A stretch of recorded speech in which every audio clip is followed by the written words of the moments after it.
Jones. I'm Chief Diversity and Inclusion Officer here at Philadelphia Fight, and I was really honored that Dr. Reeder and the CHEETAH team asked me to moderate this panel with these wonderful panelists because I certainly have loved ones who have experienced incarceration and people who are impacted by mass incarceration in my life. So it feels like an important topic, and I'm honored to be here in this moment with all of you. When thinking about how we as a society want to become an anti-racist society, a society that no longer perpetuates anti-Blackness, there's no way that we cannot think about how we are going to eradicate mass incarceration. As Michelle Alexander in New Jim Crow states, the fate of millions of people, indeed the future of Black communities itself, may depend on the willingness of those who care about racial justice to re-examine their basic assumptions about the role of the criminal justice system in our society. Our amazing panelists, Salim Holbrook, Medusa Carter, and Dr. Jean Wright, will speak to the impact of mass incarceration on Black lives and communities, including examining the ways in which experiences differ based on gender and how mental health is impacted. I am grateful to our panelists for bringing these discussions forward. Before our esteemed panelists introduce themselves, I would like to get us oriented and ready for a discussion of mass incarceration that's not just theoretical, but actually about the lives and our lives and the lives of members of our community. These kinds of conversations are filled with emotion and physical charge because they are about real pain in our society and in our lives. So I want to encourage you to pay attention to what comes up in you as you are listening to how you are feeling in your body, what emotions are surfacing for you, and just allow them to come up and then do what you need to support you, whether that is to stretch or rock or simply take some deep breaths. Before we begin, and at times throughout the webinar, I'm going to invite you to get oriented to the present and attempt to calm your nervous system using a technique being promoted by healer, trauma specialist, and author Resmaa Menakem. So I invite you now to feel settled in your space, whether in a chair or wherever you are. If you are able, feel your feet firmly on the ground and the supports of wherever you are seated. And if you would like and feel comfortable, close your eyes. And we're going to take 3 belly breaths with long, extended, slow exhales. So let's do that now together. I want you to take a deep breath in and then slowly exhale, trying to extend your exhale for as long as you can. And then again, breathe in, feeling the air go deep into your belly, and slowly extend the exhale for as long as you can, feeling the air flow out of your belly and out of your chest.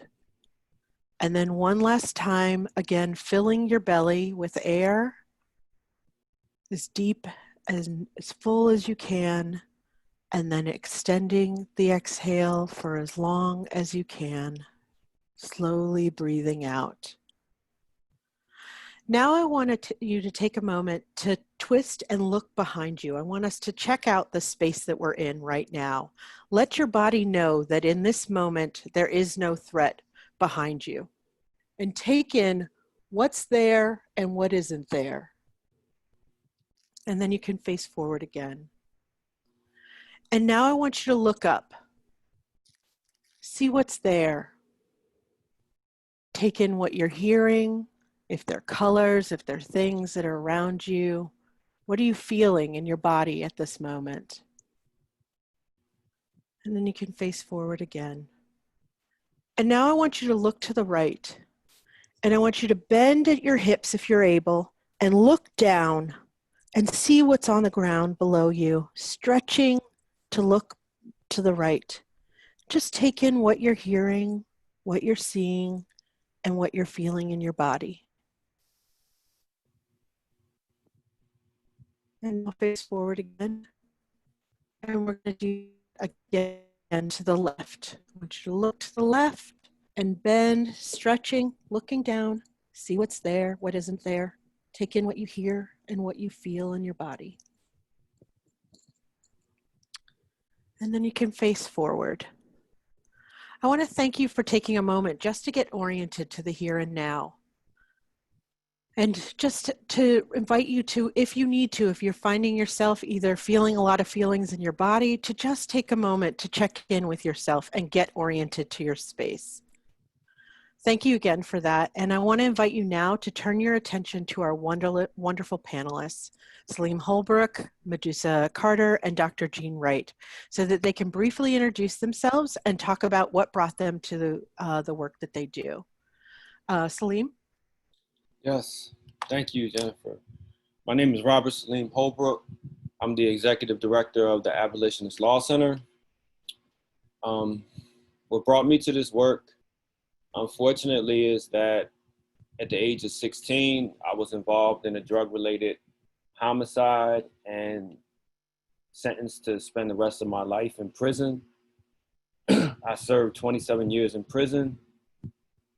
While I was in prison, I embraced restorative justice and transformative justice.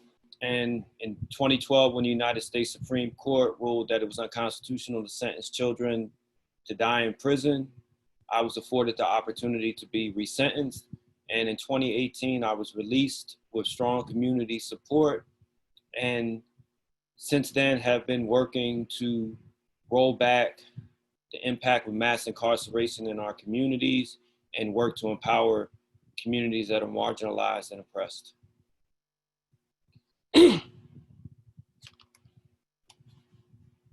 Thank you, Salim. I'm just aware of just even thinking about your story and feeling grateful that we are starting to move in the right direction, that you were able to be released, and the amazing work that you're doing.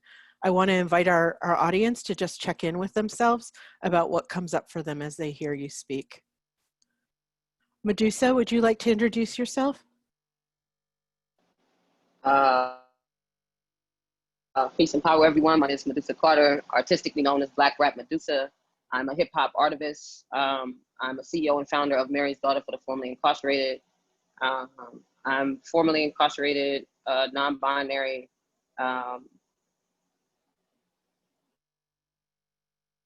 artivist mobilizer out here, just using my gifts, skills, and talents, and mobilizing impacted Black mothers and caregivers to be leaders and organizers on their own issues, mainly focusing on the reproductive health of those who are currently incarcerated and formerly incarcerated mentorship, trauma-informed care of those who are formerly incarcerated.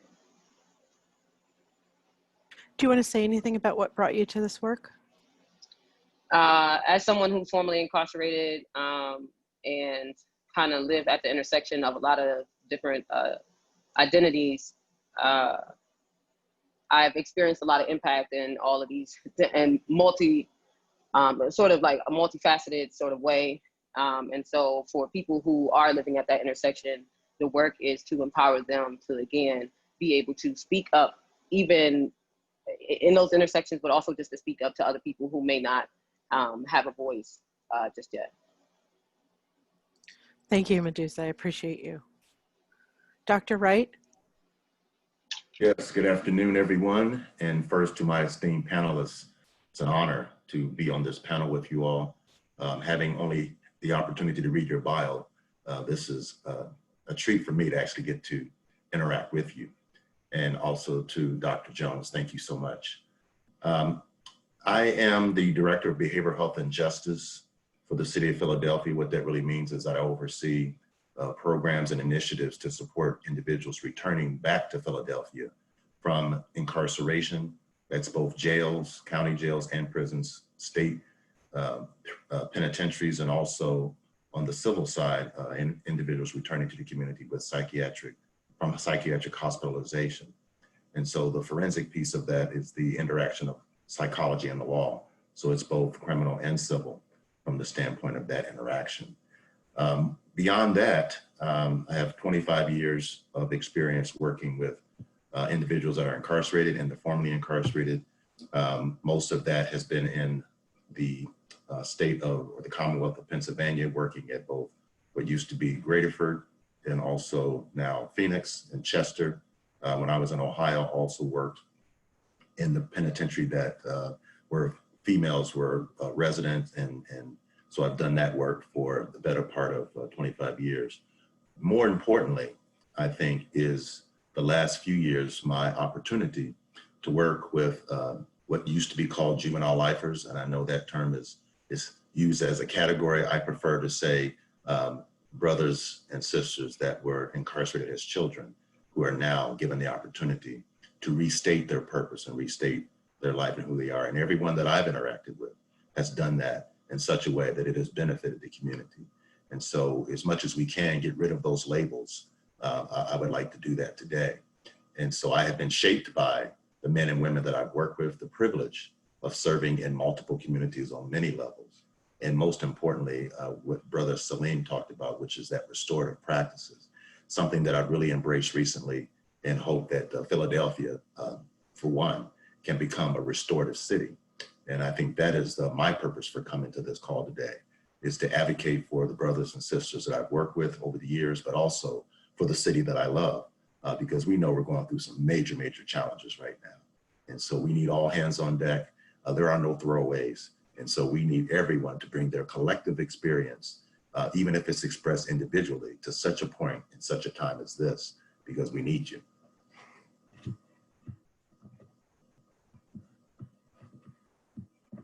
Thank you, Dr. Wright. So what I would like to do, because all of the panelists bring in different viewpoints about mass incarceration, is to ask some individual questions to each of the panelists, and then there may be some joint questions, and then we'll open up questions to the audience. So Salim, can you speak to the magnitude of mass incarceration in terms of who is incarcerated and the impact of structural racism on mass incarceration? Yeah. I think the first point is that what's striking is how normalized mass incarceration is in this country, and how we've accepted it as just part of the social fabric or the social contract of the United States, and which is really unsettling. But when you look at the history of the United States, a country that was built on the labor of enslaved Africans who were dehumanized for their labor to build this country up. When you look at how this country was established through genocide against indigenous nations in this hemisphere, they too were dehumanized. They were considered not to have a right to the land. When you take that into consideration, you can see how mass incarceration is so ingrained into the social fabric, because dehumanization is part and parcel of the American social contract, particularly Black lives and lives that are not white, whether it's Latino, whether it's indigenous. That is a constant current through American society, and it manifests itself in mass incarceration.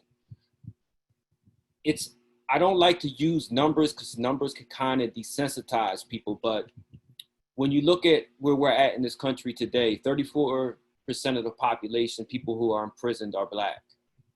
Yet we make up maybe 17%. 5% of the illicit drug users in this country, and I don't like to use the term illicit, so people who use drugs in this country are Black. However, Black people account for 29% of the arrests and 34% of those incarcerated. In Philadelphia, 1 in 3 Black men is incarcerated. Philadelphia leads the amount of people sentenced to death by incarceration in the country. Those are life without parole sentences.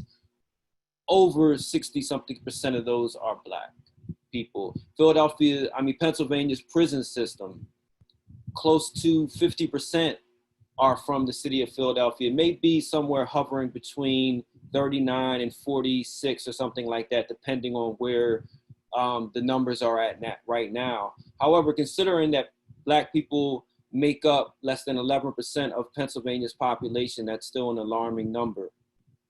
Black women constitute the fastest population entering the prison system. But then also think about the collateral consequences of mass incarceration, how this impacts the children of those incarcerated. Think about how people who are coming home after they served their time are still punished by social exclusion.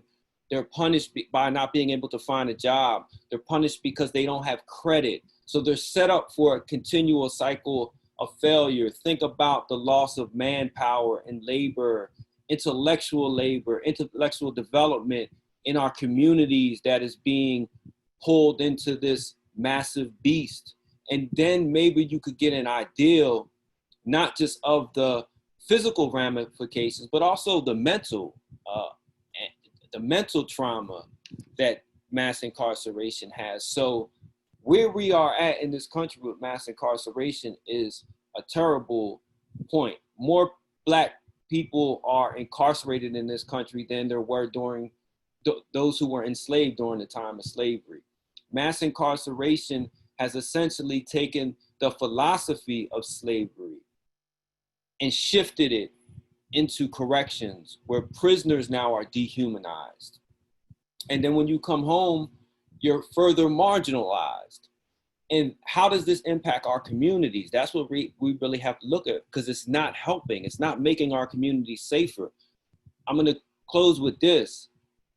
If mass incarceration worked, if retributive justice worked, Philadelphia would be the safest city in the world, because we incarcerate more of our residents than any city in the country.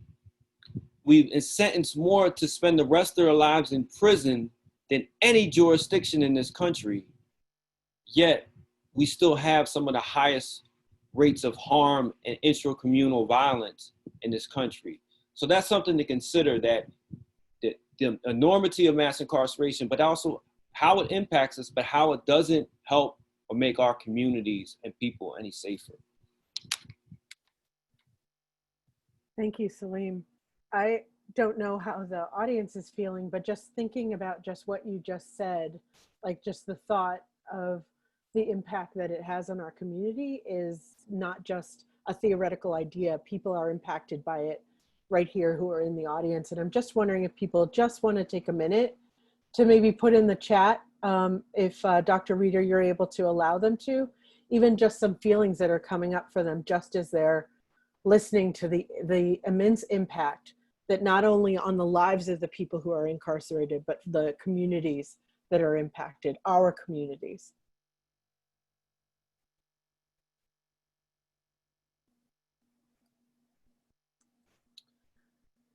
People are astounded by just thinking about the numbers. Some people are feeling helpless and overwhelmed, angry and frustrated, deeply saddened, more anger, feeling overwhelmed, hopeful that somehow a new DA can make a difference, furious, sad. We know that these topics bring up a lot of emotions. And so what I want for everyone is to just feel into them. Don't shy away from them, because these are frustrating, angering, saddening issues. But breathe and come back to this moment. And let's take a moment then to be able to listen to Medusa Carter, who I'm going to ask a question. And you can continue to put in some of your thoughts, but then I'll ask Dr. Reeder to close the chat so we can focus on our panelists. Medusa, I'm wondering if you could speak to, you talked about, Salim talked about the growing number of women identified folks who are getting incarcerated. I'm wondering if you could speak to the intersection of anti-Blackness and gender oppression on the experiences of those impacted by mass incarceration. Definitely to Salim's point, women and non-gender folks are rising at 500 times the rate that of men. And I think the biggest thing that I contributed to is like this generational trauma, the post-traumatic slave disorder, the thing that, you know, we never did get an opportunity to heal from. And I think that when we talk about the re-enslavement, it's sort of like the plantation to the penitentiary, and like the trajectory of even the school to prison pipeline. Black girl push out is among the highest group of folks who get pushed out of schools. For minor offenses, they get the maximum, you know, penalties. And that also starts, you know, it starts to build up these compounded issues of trauma that, one, I can't speak out. And, you know, Black girls, Black non-gender folks, Black queer folks, we tend to, especially when we are intelligent earlier on, in the teachers and the administrators, the white police officers, everybody that's around us is telling us that we're not as smart as we are. And so when we react to these so-called authorities, that is when we're kind of pigeonholed as like a criminal for having these attitudes. And it's something that I guess tends to stereotype Black men and Black queer folks, that we have an attitude, we got the pop, we got the whatever. But even in that, even in our relation to our culture, just the way that the schools begin this system of trauma for us. And a lot of times it does happen in the community. So if we're going back to some of those statistics, 86% of the women who become incarcerated have experienced some form of violence, some form of sexual trauma prior to their incarceration.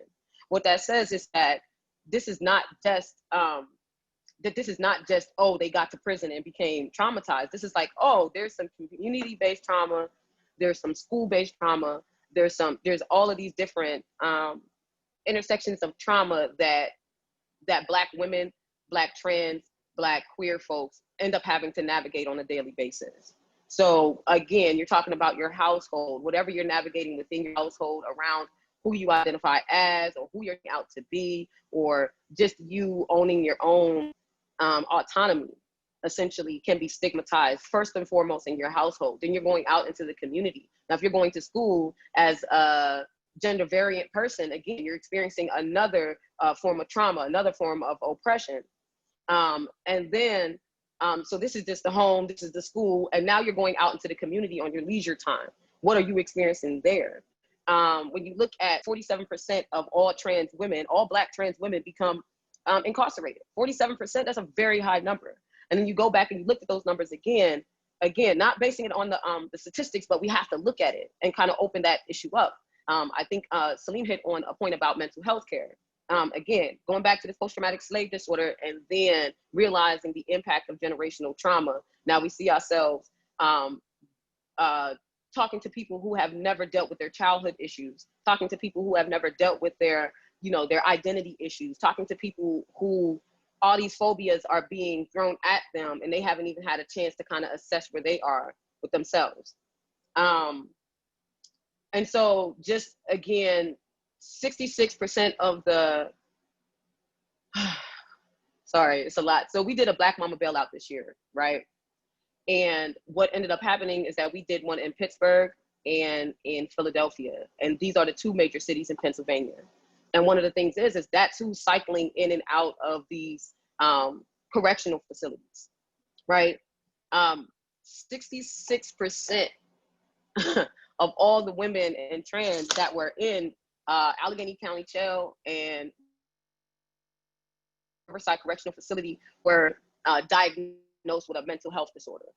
That's 66% of them.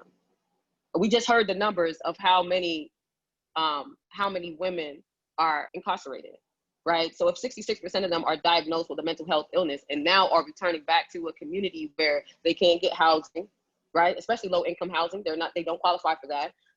Employment, if you got a felony, nobody wants to hire you. I don't care how well intended some of these ban the box efforts are, it still is here and very present.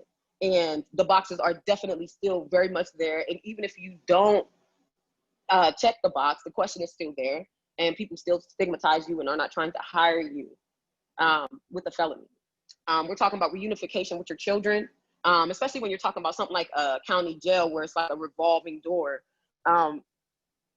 after 13 months of being incarcerated, you irrevocably cannot get your children back in Pennsylvania, right? 13 months, and we're talking about pretrial convictions here. We're talking about people who have not been convicted of any crime, but have been incarcerated for 13 months, going back and forth to trial, going back and forth to courts, and especially during this COVID, it's even more worse. And I do want to, I hope that there's a question here around COVID, because there's some egregious conditions happening behind the walls around COVID and reproductive health. So I would love to touch on that in a bit.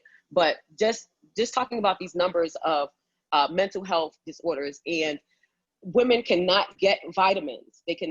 Pregnant women can't get the prenatal care that they need, but we can get psychotropics. You name it, we can get that psychotropic for you. And so that is exasperating the situation that's already off the charts with diagnosing our children from the school to prison pipeline. So it's already off the charts for us to be susceptible to these substances, but then also within the opioid epidemic, it's also another thing to kind of criminalize Black people as well. And so just thinking about the way that the impact of incarceration affects your mental health, your ability to be a caregiver, and your ability to return to the community and be like a successful citizen in terms of obtaining housing and employment and just returning some semblance of normalcy. Thank you, Medusa. I'm just thinking, you brought up so many different areas that I imagine might be touching the audience in different ways. One, talking about the impact that incarceration has on women, on people of the trans experience or gender nonconforming experience. Also talking about the impact that it has on children if their parents are incarcerated. And also talking about just the fact that so many folks who are in prison have experienced some level of trauma. I'm wondering how that might have touched people in the audience. Dr. Reeder, do we want to take a minute just to get people's reflections? Sure, the chat is open.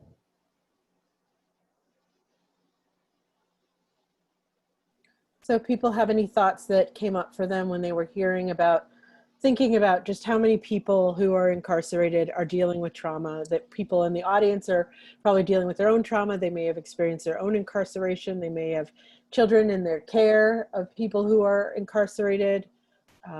They themselves may have had a parent who was incarcerated. If there's things that you want to say, you can put it in the chat now.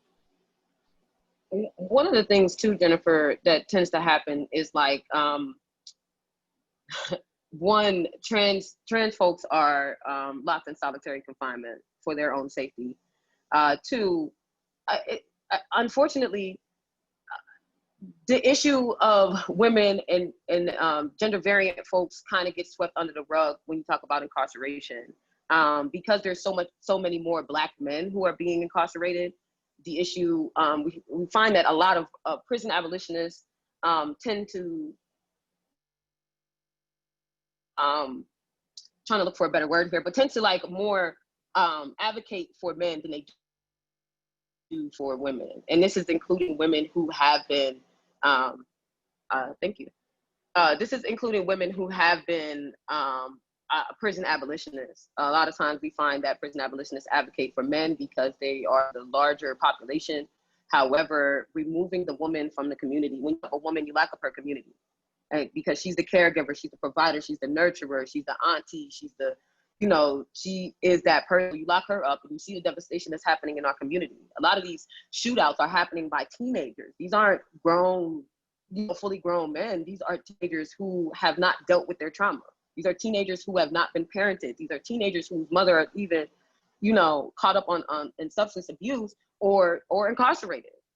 Medusa, or both, right? Thank you for saying that. Sorry. No, I was just thinking that you had mentioned just that even some of the experiences of gender nonconforming folks. Someone had said that they often feel like non-binary folks are left out of these discussions. Do you want to just take a minute to just speak to that experience, and then we'll move on to Dr. Wright? Yeah, I am non-binary. I identify as a non-binary person, and I tell you, I feel like the poster child for aggression. I tend to come off a bit aggressive, and it's not that. I am very passionate about what I'm doing, but I tend to get left out or erased from the conversation a lot. So when I'm coming in, I'm just, it's just, you know, it's just a burst of energy essentially, because I'm fighting to get in the door. Like, people don't see me behind the scenes trying to get in the door. Then I finally get there, and then it's like, I have all this energy, and they're like, oh, what you hype for? You know, got some air in your chest, let it out. And I'm like, you don't know what I had to do. I had to fight the security guard. I had to fight through whatever just to get here. And now I'm here, and y'all still want me to, you know, kind of sit in the back. But it's a very hard task to be at this intersection. But I think that it's also, you know, pressure makes diamonds. So I find myself feeling empowered when I am able to make room in those spaces, and make room not just for myself, but make room for other people who identify along the same, like, you know, lines or whatever, trans, non-binary folks, making room for folks to be able to get in that room. Like, hey, I've been in that room. I've made it a space that's safe. If you come in that room and it's not safe, you just tell Medusa, you know what I'm saying? And, you know, but definitely trying to create safe space as much as possible. And then also, you know, interrogating ourselves as a community to begin having conversations of what's coming up for us when we witness gender variant folks. What's coming up for us? Does it diminish our masculinity? Does it diminish our femininity? What does it make us feel when we're seeing people showing up in their best self or their true self?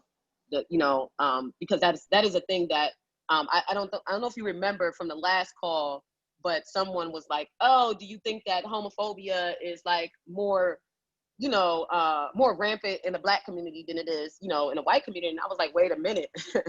Right. Y'all the one who taught us self-hatred in the first place. So no, but it is definitely necessary for us to begin having those conversations within our families and communities about gender variant folks, because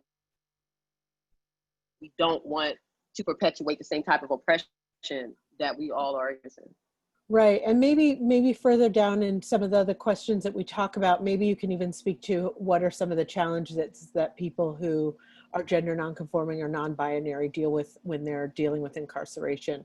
I'd like to, though, just speak to Dr. Wright, because you brought up also, Medusa, so many questions about trauma that I would like to ask Dr. Wright. Could you speak to how people's mental health is impacted by incarceration and how mass incarceration impacts the mental health of Black communities, Dr. Wright? Absolutely, and it was a great setup from both Halim and Medusa. Thank you for that. And there was a couple of comments in the chat specific to ACEs, adverse childhood experiences, and folks asking about, is there training in Philadelphia? And we can get back to that later, Dr. Jones, if we have time. But I think what Salim set up for us and what Medusa then took to the next level is building on that foundation of understanding history. And Salim took us from slavery to Jim Crow through current mass incarceration. And Medusa brought us to full speed in the 21st century of what that looks like now for people of color. And so if we connect all of that to adverse childhood experiences and understand what that is, meaning that an individual has survived a traumatic experience in their childhood and is now navigating and negotiating their way through life to see how they can now recognize themselves in that trauma and recognize what they need to do to move beyond just that, because we don't want to distance ourselves from our experiences, right? We want to allow the experiences that we have to make us stronger, make us grow. I tell people all the time, and in one of the books that I wrote, you know, Find Strength in Your Struggle, I tell people the goal to distance yourself from struggle or try to avoid struggle is futile. That's not the goal. The goal is to embrace struggle, because that's where you find your strength. And that's what I heard Medusa talking about. That's what I heard Salim talking about. 27 years of incarceration. And this brother sitting on the panel talking to us now, you think he's not strong? You think he didn't find some strength in his struggle? Same with Medusa, you know. And then when you talk, Medusa, about the marginalization of binary folks or non-binary folks or LGBT folks, or what came to my mind as you were speaking was, this is a trick of people who try to separate us. If I can get you to think that your cause and your situation is somehow different or better or worse than my situation or the next three people that you're in the audience, then what we are now doing is competing for the who's been hurt the worst prize, who's been done the worst prize, who has the best this, that, or that. And what I heard Medusa saying is, hey, y'all, let's stop all that. Because that's a trick, it's a mind, it's a Jedi mind trick to get us to think that somehow LGBTQ and all these labels and homophobia or all these labels, the people who are putting those things out there then sit back and say, now let's watch them fight over resources. Let's watch them fight over causes and attention and abilities, as opposed to what we understand, which happened back in slavery, which is if I can take the poor white sharecropper and pit them against the poor black sharecropper, then I have something I can do. And so I have to cause somebody to think they're better than. I have to to step it up. Now, what does that have to do with adverse childhood experiences and where we are now? It's the fact that if we do not resolve trauma, it follows you through your life. It follows you through your life. And so we as a people have to be able to understand that it is something we have to talk. It's not about airing your dirty laundry and all the stuff that sometimes people say in households of color. You know, don't air your dirty laundry. Keep what happens in the house stays in the house. I mean, you know, what happens in Vegas stays in Vegas ain't new to black folks or Latinos, okay? We've been under that rule for a long time. Don't talk about what happens in the house. I didn't know I was poor until I went up and went to a very good friend of mine's house for cookies and milk when I was 10 years old. And we pulled up down this driveway that kept going. There were fountains in the yard and water was coming out of the fountains' mouths. I was like, whoa, I can't wait to get home and tell mom and dad we poor. Because what was normal for me was not poor. What was normal for me was what was happening in my house. So that goes the same with violence. It goes the same with how we see ourselves. It goes the same with our gender identities. All those things, what we normalize is then what we project when we go out. And it's not until we go out and experience the world that we have an understanding of our connectedness. Because the Jedi mind trick is to get us to think we're not connected and that I somehow have to defend my territory against you because you may get something that I want or that I don't have. And so when you think about where Salim started with slavery, and then anytime you get rid of a construct or an era, you have to then build it on something else. So it was illegal. So then we would go to Jim Crow. Okay, that lasted for a period of time. And now we have to get rid of that because now they're saying we can't do that anymore. And so how do we move beyond Jim Crow? Well, then we have mass incarceration. And guess what? Mass incarceration is going to fall. It is going to fall. But make no mistake about it, before it falls, they will institute something else. They will institute another system to take the place of mass incarceration, just like they did with Jim Crow, just like they did with slavery. And so what does all this have to do with our mental health? It's to say that just like we have intergenerational transference of addiction, just like we have intergenerational transference of eye color, of hair texture, of skin color, we also can do that with pain. We can also transfer those traumas through generations. And so slavery, Jim Crow, mass incarceration continues to build on everything that Salim and Medusa talked about in terms of trying to constrict how we see ourselves and to get us to think it's not something we can talk about. And so if we're gonna move beyond the mental illness of alien self-disorder, as Naeem Akbar and others would say, and Kunjufu would say, you know, and I love the term that Medusa talked about, you know, the slave mentality. You have to repeat that again, Medusa, for me. I wrote it down, but I got my phone sitting on it somewhere. Give it to me. Post-traumatic. It's a post-traumatic slave disorder. Mm-hmm. Hey, I want to do this when you said it, okay? Slave disorder. These things follow us. And even though some of us are navigating our way through culture and society in a way that makes it look like we're okay, it comes out in our behavior. And so to your question, Dr. Jones, how does mental health and mental illness impact us? We cannot have that discussion without talking about history. A good example, Samuel Cartwright, physician, educated at University of Pennsylvania, came up with the term called drapetomania. And in his mind, drapetomania is a mental illness, the desire for slaves to want freedom. And when slaves were running and fleeing and taking the underground road and getting out, he labeled that as a mental illness, and people accepted that in the 1800s.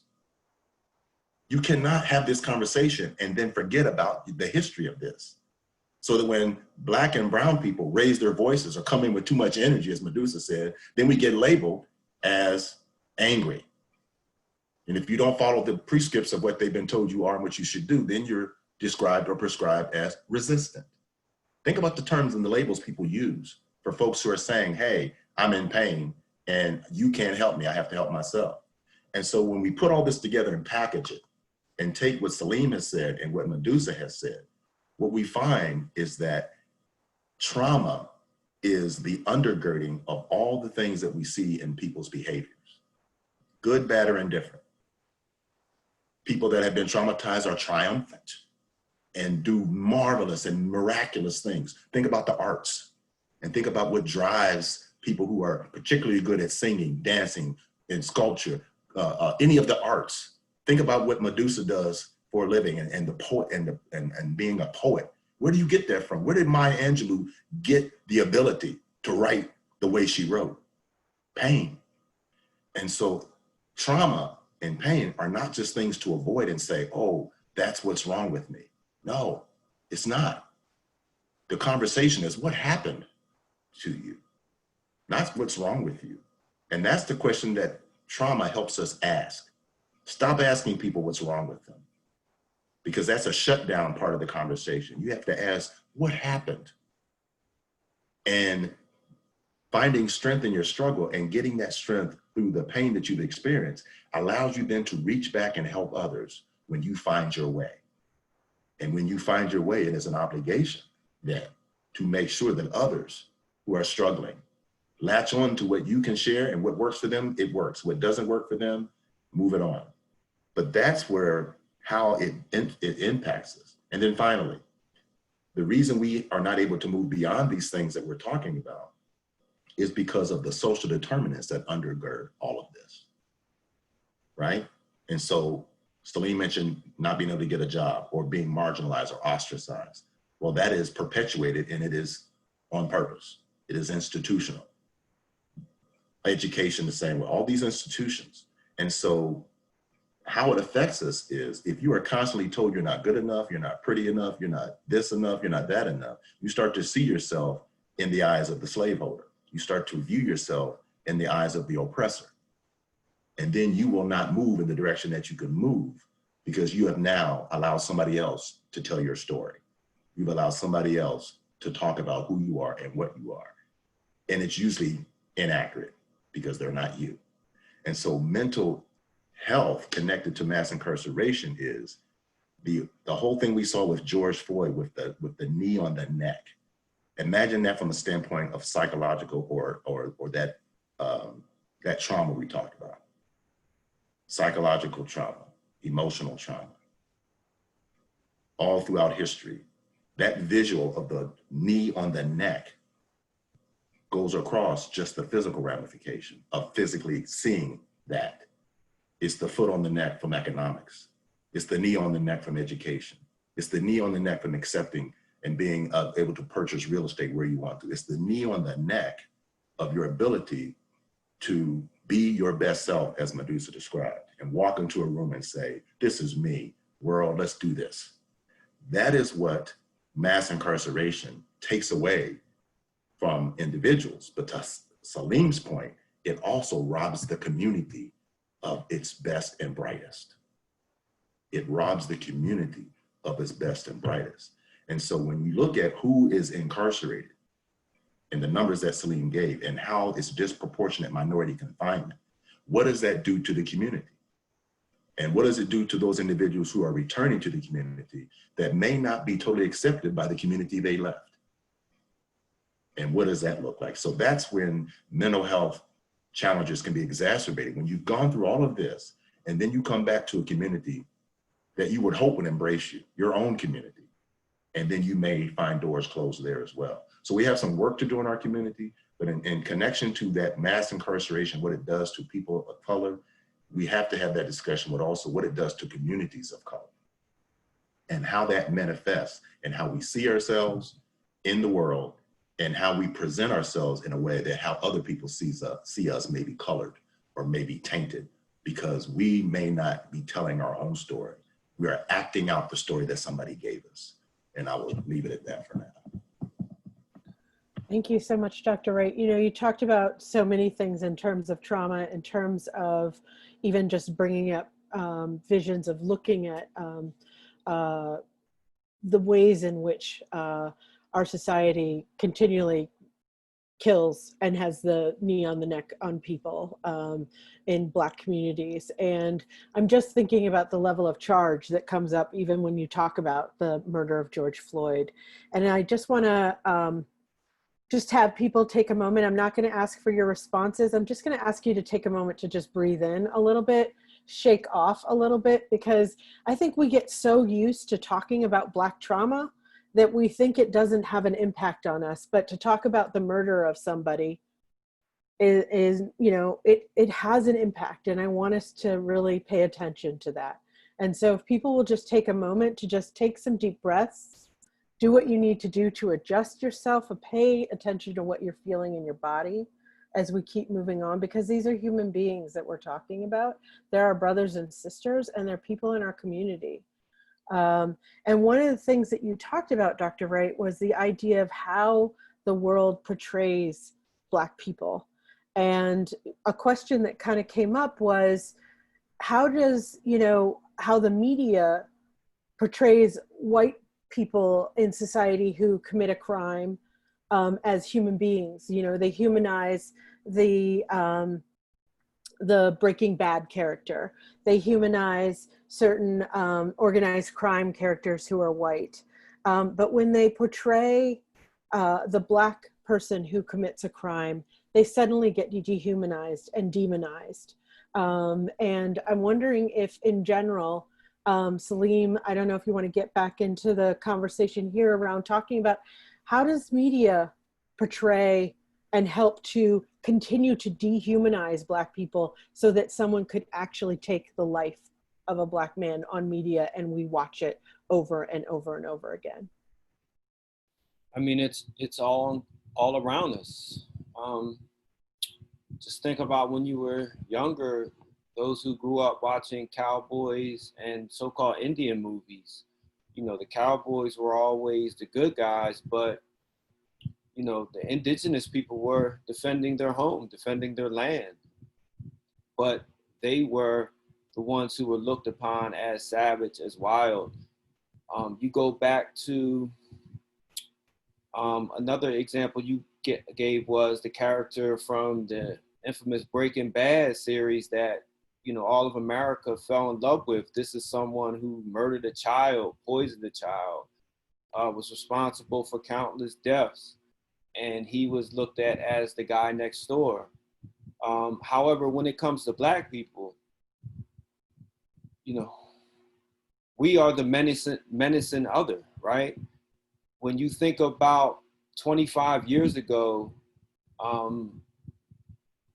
a University of Penn professor authored a report about Black and brown children called the super predator thesis, that the coming generation of Black and brown children were going to be godless, fearless predators in our communities, and that society needs to take swift action to neutralize these coming generations of super predators. Now, this never played out.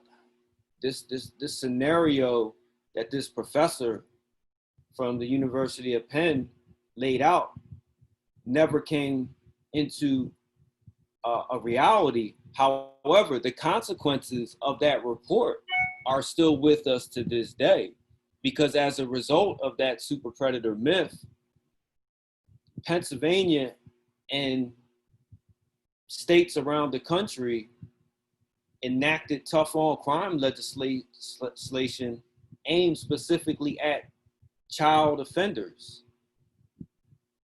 The language was neutral, but the impact was specific, targeted to Black and brown youth. Pennsylvania, when I came through the Department of Corrections in 1991 as a juvenile, all of the juveniles in the system were housed at SCI Camp Hill in the first half of the block. The report about super predators came out in 1994. By 1996, Pennsylvania had changed its laws to allow for 15 offenses committed by children to be automatically charged as adults. By 1996, Pennsylvania had built a new prison, SCI Housedale, just for children, just for juvenile offenders. One half of that prison was just for juvenile offenders. By 2002, Pennsylvania built another prison, SCI Pine Grove, that was specifically for juveniles, child offenders under the age of 18. So this crackpot professor, driven by a racial animus, oh, he's not gonna say it, wrote this report about the super predator myth. And to this day, we're living with it in Pennsylvania, where we have close to 400 child offenders in Pennsylvania's prison system who are charged as adults based on this. But also, it also contributed nationally to the death of Trayvon Martin and countless other Black youth who are profiled for wearing a hoodie, for listening to certain music, to being in a certain neighborhood. And then even in a lot of our language and discourse about intercommunal violence in our neighborhoods, it really hits me to my stomach when I hear people talk about Black on Black violence, because this is part of that narrative that Black people are different. Because the reality is, people harm other people who look like them and who are in proximity to them. And when an ethnic group or a racial group, regardless to where you are at on the planet, when this group is marginalized and trapped in structural poverty and systematic discrimination, these groups are gonna have higher rates of intercommunity harm and intercommunal violence because they are battling for meager resources that are within their communities. They're suffering from also mental health trauma. So the fact that our rates of community violence may be higher than other rates is not some trait that is unique to the Black community or brown communities. It's because these communities are the communities that are mired in poverty and structural discrimination. That's the reason for that. But also, white people kill white people at a higher rate. Brown people kill other brown people at a higher rate. And you could keep going on down because, again, this is how harm is enacted. You harm usually people closer to you, people who look like you and who are from your community. That's just the reality of it. If you look at the murder statistics in the United States, you will more likely be murdered by someone that you know or someone from your neighborhood, regardless to what ethnicity, what color you are, what your social standing is, and what your class is. It's just as you move further down the poverty line, it's going to rise and it's going to be disproportionate. So if you look at Northern Ireland, you'll see that Irish Catholics who have been caught in systematic marginalization in Northern Ireland have higher rates of intercommunal violence than Protestant communities. If you look in other countries such as in Africa, even within ethnic groups in India, this is science. Like, this is not like just reading a book and talking about something. This, you know, if you study these, you will understand why violence is prevalent in our communities, and it's tied into our systematic marginalization and being trapped in generational poverty with meager resources to fight over. And unfortunately, those resources often are illicit economies like the drug economy that is tearing our communities up. So this all plays a part in, again, this narrative and stereotype that contributes to Black people, brown people, people of color being criminalized, because once you criminalize them, then you can make it easier to mass incarcerate them, and you can make it easier to kill them. Because regardless if they were right or wrong, there's a reason. They're dangerous. So I didn't mean to kill him, but he had a hoodie on. He had Skittles in his hand. He had a cell phone in his hand. You know, Right. You'll see that's why when it comes to Black and brown people, it's always that fallback. Yeah, it was an accident, but if you notice, that's the language. I felt threatened. So this is because as a people, as our youth and our people are criminalized. Right. I appreciate that. I wanted to, I would open that question up to Medusa and Dr. Wright, but I'm so aware of the time, and I know that people are anxious to hear what are some solutions, because I heard in the panel people feeling overwhelmed. They felt angry. They're like, what are we going to do? And so, you know, I am apt to probably sit with like, let's talk about what's going on. But I know that people want to hear, what do we do? So I think I should probably move us along, just knowing that we have only about 15 more minutes. If Dr. Wright, I see that you took your mic off. Was there something you specifically wanted to say about this question? Well, very short, very briefly, you hit on something specific about being portrayed in the media. And so I just wanted to get back to that. And I appreciate what Salim said, and I agree with him. In terms of just the specific question of why are African Americans or Black and brown people portrayed differently, it comes down to a dispositional versus characterological. And Salim, you said it perfectly.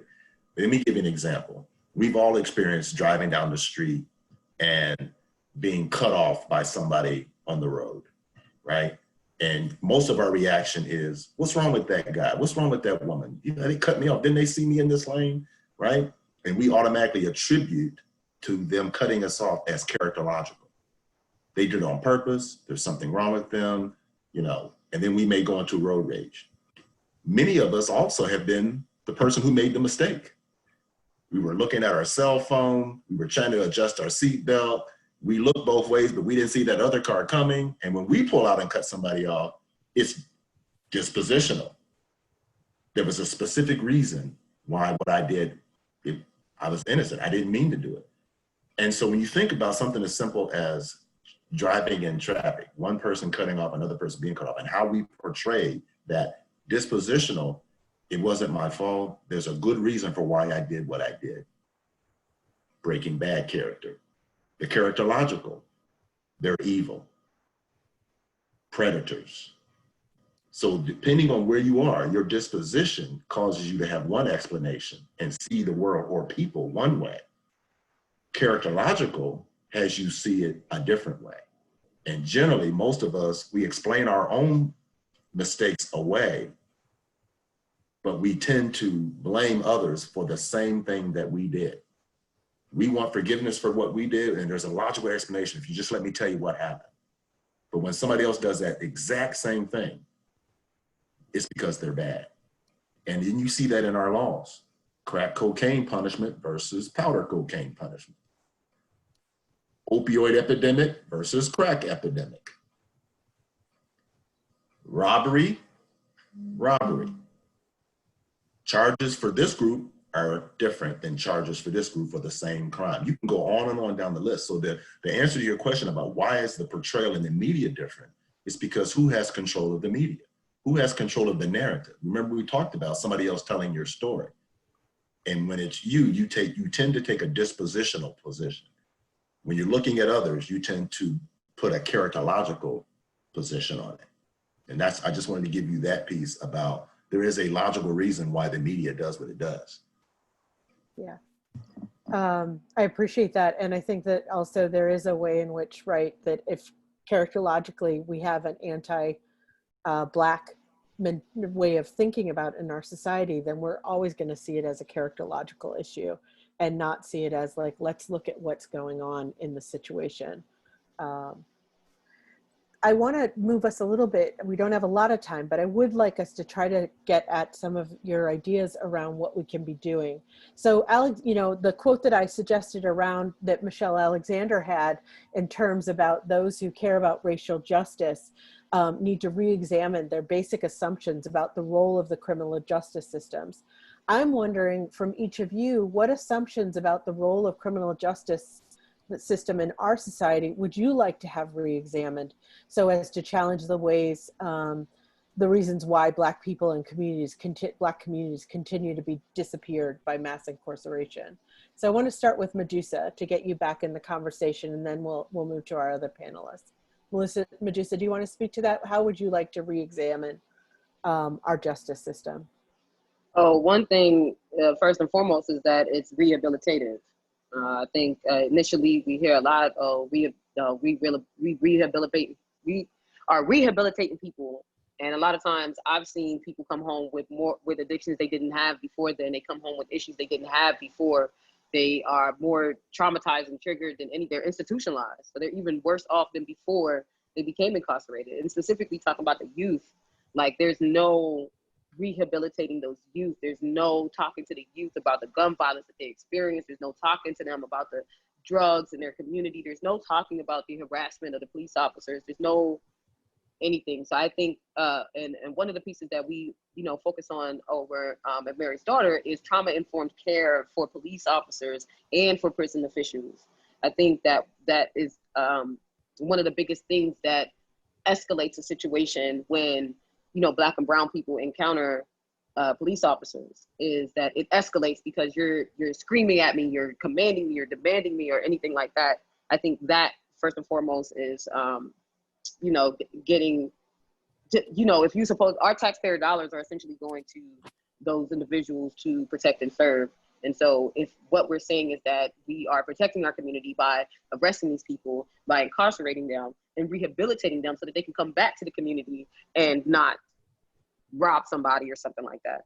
So I think that, but I think also examining the system of patriarchy in which that America is governed under, I think going back to that system, the British colonial system and all of that, it would behoove Black and brown people to understand that system of patriarchy, because that's kind of what we're dealing with when we talk about patriarchy, capitalism, and racism. They all go hand in hand. But I think first and foremost is this patriarchal piece, because Black men begin to kind of try to hold on to that bit of privilege, and that further exacerbates the situation in our communities, because they're trying to get rights that were not designed for them to have. But they're also, like, we are also, as Black women and non-gendered folks, we also hold their masculinity to this kind of toxic patriarchy sort of level. And so it will behoove us to interrogate those systems when we talk about rehabilitating ourselves as well. Thank you, Medusa. Salim, would you like to speak to where you would like us to see us re-examining our social justice system? Yeah, I think the first step is to recognize that prisons are not an anomaly in this country, that they are tied part and parcel to the American social contract, and that the flaws that we see within the prison system, whether it's mass incarceration, whether it's policing, are all connected to structural flaws in our society that need to be addressed. And that we can't talk about ending mass incarceration in a silo, in a vacuum, as if it's not connected to larger issues in our society. So I think that's the first point, that if we're struggling to end mass incarceration, then we're going to have to struggle to create and build a society that holds elected officials accountable, that is a society that provides for the people, the basic needs of the people. I mean, if we look at what's going on in our country right now, I would say the last 4 or 5 months, never has it been more clearer that we live in a failed state. And when I say a failed state, I'm not talking about Pennsylvania, I'm talking about the entire United States. This is a country that was unable to provide basic protections for its population. It still is not able to provide basic protections for its population during a global pandemic. The United States has more prison beds than hospital beds. So that's something that's very important, just to recognize that we are living in a failed state right now, and we have a lot of work to do to dig out of this. And prisons are one part of that. On a more immediate level, on a personal level, to people who are on this call or webinar who are from Philadelphia, I would encourage them to get involved with movements that are fighting for decarceration and abolition.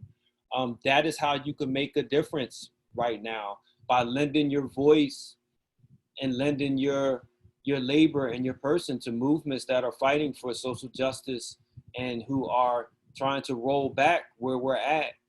There's many great groups. The Human Rights Coalition is one.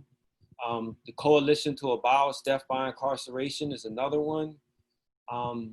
You know, Abolitionist Law Center, we do a lot of work. Amistad Law Project, Dignity for Incarcerated Women Collective. There are a lot of movements in Philadelphia who are doing this work. Seek them out.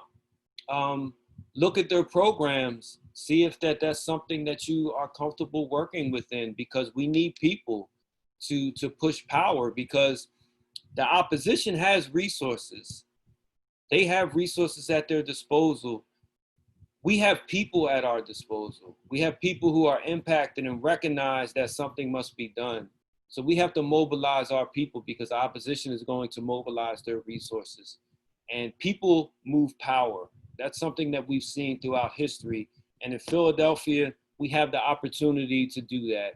Whether it's the upcoming district attorney's election, we have a district attorney who, he's not perfect, but he has rolled back the policies of that office that at one time was the deadliest DA's office in Philadelphia. So we got a district attorney's election that is coming up that is very important, that people should get involved in and understand what the candidates represent who are running. And if you want to see more advocacy around decarceration and a different type of justice, then study the candidates and see who falls in line with your values. But I would encourage people to get involved, seek out some of the organizers and people that's on this call, and seek out some of the movements that's doing this work.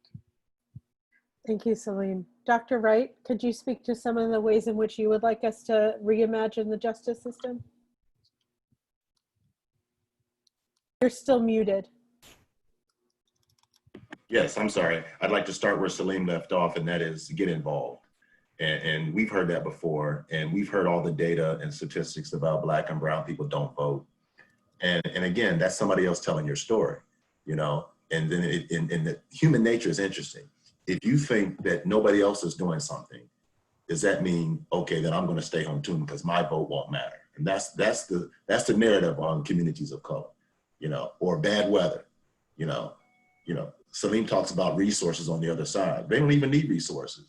You get a good rainstorm and it keeps some folks home, you know. And so I would say, not even on the national level, I would really encourage people to vote in their local elections. That's where the numbers are really, really low. When Salim talks about the DA, I would also mention judges. I would also mention other elected officials. You know, they almost skate by every single election period because people don't vote in their local election. They wait every 4 years. And then if something really strange happens, or not so strange, you know, I got a toothache today, they won't even vote in the national election. But very few vote in the local election where you really can impact your immediate existence. I cannot emphasize that enough. You may think that voting for president of the United States, that doesn't really touch you. Okay, but voting for judges in Philadelphia does touch you. Voting for the DA in Philadelphia does touch you, or Chester, or where you're from. So that's the first thing. Get involved. I also like the idea of finding local groups and organizations to partner with. You know, you can't criticize a book you haven't read. All right. So don't stay on the sidelines criticizing folks who are out there getting it done. Medusa has talked about some of the work that they're doing. Find out if you fit in and go get it. Salim has done the same thing. I work with lots of organizations that, again, it may not be your cup of tea. That's fine. There's lots of other ones to choose from. Get involved, do something. And then finally, I would say restorative practices. And I would recommend this book, and I'll put this in chat, Dr. Jones. Danielle Sered, S-E-R-E-D, out of New York. Until We Reckon. Violence, Mass Incarceration, and A Road to Repair. I've read the book. It's very good. It came almost 10 years, almost to the day after Michelle Alexander's book. And so Michelle Alexander focused on the new Jim Crow, what that looks like. Danielle Sered takes it to the next level and includes violent crime, to Salim's point. And so having restorative practices, but not including people that have committed violent offenses, doesn't do justice at all. And so restorative practices really talks about putting the person who has done harm and the person who has been harmed in a position to talk about what real compensation needs to happen. What can you do to restore? You can't bring back the person. You can't change what you did to me if I'm the person that was harmed. But give me an opportunity to have a conversation with you so I can tell you what I need from you. Because our justice system currently doesn't provide that. We keep the two parties as far apart as possible. Very rarely does the person who caused harm get a chance to address the people they caused harm to, or the family or the individuals. And so her book, Danielle Sore's book, really lays out a map, if you will, about how we can do that. Reverend Dr. Donna Jones, local to Philadelphia, does restorative practice training, trying to create restorative cities. We have people at the DA's office, Reverend Gregory Holston, that are working to help make Philadelphia a restorative city, and what that means. So restorative practices is a big, huge movement. There's restorative mediation. All of these terms are coming about because people are looking for solutions. And so I would ask the people on the call to investigate what is going on in the community where you live. And don't be overwhelmed by the fact that you can't change the world. Change the square you're on. Change the square you're on. And if all of us change the square we're on, before you know it, we're changing communities. And so it's overwhelming to think, what am I going to do to change what's happening in the United States? Okay, that's pretty big, okay? What can I do to change what's happening in Philadelphia? That's huge. What can I do to change things on my block? Now I got something I can work with. I've made the problems, as it were, or the issues, something that is tangible, something that is meaningful, something that I can actually wrap my brain and my hands around. And so whatever these things that my fellow panelists are suggesting, find the one that matches where your passion is, where your abilities are, where your capacity is. And you don't have to be an expert. If you don't know something, but you want to know, volunteer, right? And so those are the things that I would say. Get involved, vote in your local elections. Don't just blow it off and say it doesn't matter. And then really connect to, and if you can, take some training to be connected to restorative practices in whatever iteration that is that means something to you, because that's how we're going to heal our communities. That's how we're going to heal our cities. And eventually, I believe if we stick to it, we will heal our country. Thank you so much, Dr. Wright. Thank you, Salim. Thank you, Medusa. People were curious about if you could give any information about the organizations with which you work, or if you have any contact info that you would want to share. If you would be able to put that in the Q&A, if you'd like to share something, you can. They don't have access to the chat. It doesn't go to them, but the Q&A goes to them. So if you want to share that there. Do you all have maybe 5 more minutes? We started a little late. Would you have 5 more minutes to open up some questions to the audience, or do you need us to stop now? I'm asking you guys as the panelists. Do you feel like you have a little more time? Oh, Time. I have a hard 3 o'clock, but other than that. I got till 2:30. Okay, so let's just open it up to maybe 1 question or so. If anybody has any question that they want to ask the panelists, please put it in the Q&A. I've asked the panelists that if they want to share info with you, that they'll put that in the Q&A, because unfortunately the chat isn't open to the... Open the chat to make it applicable so everybody can see the information. Okay, if you would, that would be great. So you can put the, if there's any contact info or any information about organizations that you want to give to the audience, you can put that in the chat. And I will check to see if anybody has any questions that they would like to ask. So if you do have a question for the panelists, we'll take 1 minute. You can type it in now and ask. Some people are asking about how, you know, whether there are candidates who you're concerned about in particular, where they stand in terms of racism, and particularly around the anti-Blackness that's happening in the system. Are there any political candidates that you would want to speak to around that?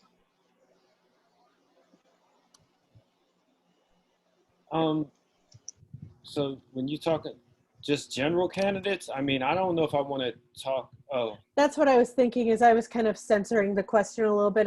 I don't know that you guys are interested necessarily in speaking to particular candidates. But if you are, you're welcome to. Can I jump in with that? Because oftentimes this types of questions can take us to another conversation, and to remain objective and nonpartisan, there's probably some things that we wouldn't feel comfortable answering if it's about a specific candidate or voicing our views about any politics. So I'm going to ask that we refrain from asking such questions, but keep it specific to the presentation of today. Yeah, I would just say that I think we can, and I think I'm hearing this from both my fellow panelists, is let's do our due diligence and read the materials. And we have access to so much information now that I agree with Dr. Tashina. You know, we certainly can't answer questions specific to candidates. What we can say is do your homework, you know, read up on people. As Salim said, see if their ideas match anything that is in your spirit. If not, there's no perfect candidate. You know, but there may be some specific things that you can get behind that are going to benefit your community or the people that you are trying to serve. And to me, that's the main thing that I think we all get out of this today is it's all about service. You know, that's how you combat somebody who has more resources than you. You work harder. We have people resources, right? So let's utilize each other to such a degree that we can share information. If I don't know something, I'm going to call Dr. Donna. I'm going to call Dr. Tashina. I can call Medusa now now that I met and Celine. So let's utilize each other in such a way that we can have those kind of conversations ongoing after these calls. Thank you all so much. I really appreciate the extra time and I appreciate your responses. It's such a big conversation, and I hope that people will keep thinking about these things, keep getting engaged, think about actually participating in the Justice, Reentry, and Healthcare Virtual Summit that Philadelphia Fight will be hosting from October 5th to October 9th in 2020. So these conversations will continue to happen where we start to really challenge mass incarceration in our society. Thank you all so much. Salim, thank you. Medusa, thank you. Dr. Wright, thank you. I so appreciate your time, your energy, the hard work that you do, and the information that you shared.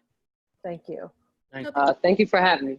So before we close out, I know we have, well, it's 2:22. So I just wanted to, I guess, remind or inform rather our audience that once we end today's webinar, you will be prompted to complete a survey to give your feedback of your experience of today's webinar, but also to let you know that we have our final webinar coming up on this Friday, specific to systemic racism and the exploitation of Christianity.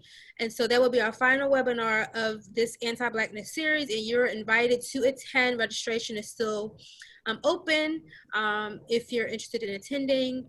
And if there isn't anything else, again, thank you, Dr. Jones, for being the moderator, Medusa, Celine. I have one more thing before we go. If you're in Philadelphia, we need to call your commissioner. They are moving women from RCF. They had started on August 10th. They're moving folks to what's called an ASD and mods. These are trailers that have mildew, that are unsafe. They're moving pregnant women there. They're moving, it's unsafe conditions for all of our folks. We need to get them out of there.